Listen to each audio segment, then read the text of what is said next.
My name is Eric Koenig. I'm a Forester 2 with American Forest Management.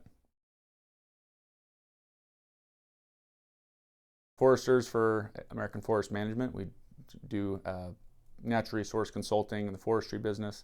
Typically, landowners will contact us. They have a 20 or 40 acre piece of property, and they have some sort of management issues that they would like solved. So whether that is fire hazards, they would like to generate some revenue from the timber, they want to improve the wildlife habitat. Basically, they hire us to come out and perform work on their behalf, and then we figure out, based on our experience, how to implement those solutions in the best way possible. If it involves trees and forestry, we're typically wrapped up in it somehow.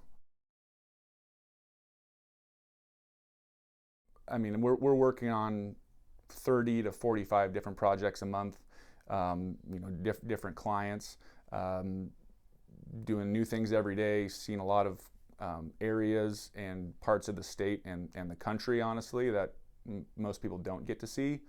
I like seeing the benefits of our work. You come back a year later after you do our big projects and you got a bunch of elk playing around. Seeing the changes that we can do and the good that we can do for our clients and then for the environment is quite rewarding. The summertime for us can be really busy, particularly this year. There's a lot of pent-up demand for work, and log prices and lumber prices are going through the roof, and people have figured that out.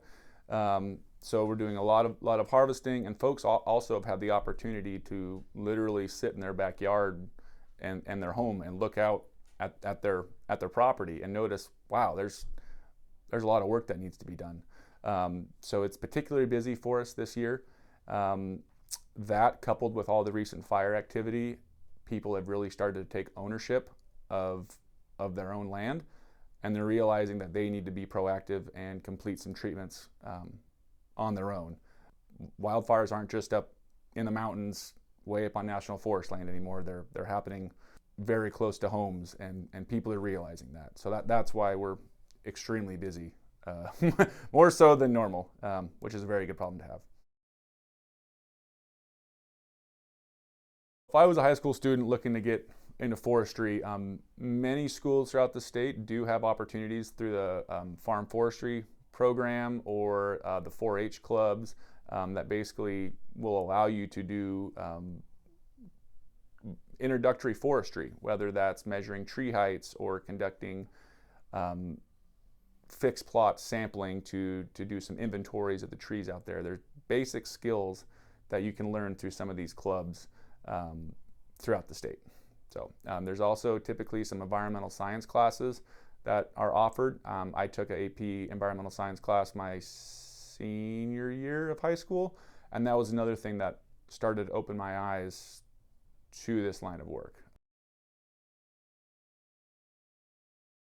Typically for us, for a full-time forester position, we do require a 4-year forestry degree or a related field, environmental science, that sort of thing. And many other students will go and get for us it's definitely not required, but a master's in forestry as well, which is typically a 1 to 2 year program. For us, that's not necessarily required. We do a lot of on-the-job training, extra classes that we'll go to for road building or different logging systems, or cruising classes to estimate timber volume. So there's a lot of specific job skills that we can teach the student. They just need a general background in the biologies and the chemistries and the silvicultures and that kind of thing. And then we can teach the finer skills from there. Well, we live in a beautiful, beautiful part of the country and the state, and it really has been a privilege to be able to work on a lot of the forested lands around here and make them better. Whether that's just from a wildlife habitat value or from reduced fire behavior, working on these private lands that otherwise I would not get to see is a really cool opportunity. And then the fact that we get to come in there, address some insect problems or some diseases or severe overstocking and poor forest health, and make them not only better value for the environment, but also just better aesthetic values for the client, and then the critters like it more as well. So there's a lot of things that we get to do in our job to make the great place that we live in even better.